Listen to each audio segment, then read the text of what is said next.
سلامونه دوستانو، په دې هیله چې ټول به راته روغ او جوړ د افغانستان کرکټ ملي لوبډله د نړیوال شلاورز جام سیالۍ د اتو غوره لوبډلو سبب خپله درېیمه لوبه د بنګلادیش لوبډلې سره کوي. د افغانستان کرکټ بورډ نن پر خپله فیسبوک پاڼه لیکلي دي د افغانستان کرکټ ملي لوبډله به سبا چهارشنبې د بنګلادیش پر وړاندې خپله درېیمه لوبه ترسره کړي.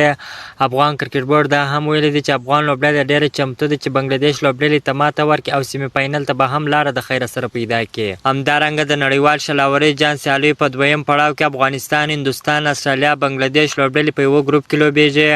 افغانستان په دویم پړاو کې تر دا مهاله دوه لوبې کړې دي چې یوه لوبه ګټلې ده، یوه لوبه بایللې ده. د هندوستان لوبډلې په لومړۍ لوبه کې ماته وخوړله، خو د استرالیا لوبډلې ته په دویمه لوبه کې ستره ماته ورکړله چې په 21 منډو په توپیر افغان لوبډلې بریا خپله کړله. همدغه راز د شلاورز نړیوال جام دویم پړاو کې نن هم ډېره زبردسته په زړه پورې لوبه روانه ده چې هندوستان او استرالیا لوبډلې سره مخ شوي. د هندوستان لوبډلې د لوبې ټاس ګټلی دی چې په خپله د توپونې پرېکړه کړې ده.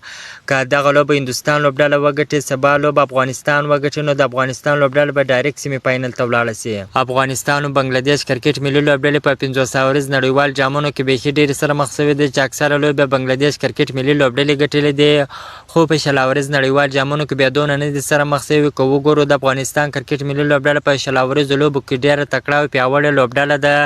تاسو وګورئ چې په دغه نړیوال جام کې نیوزیلینډ لوبډلې ته ماته ورکړله، داسې تېره ورځ استرالیا لوبډلې ته ماته ورکړه.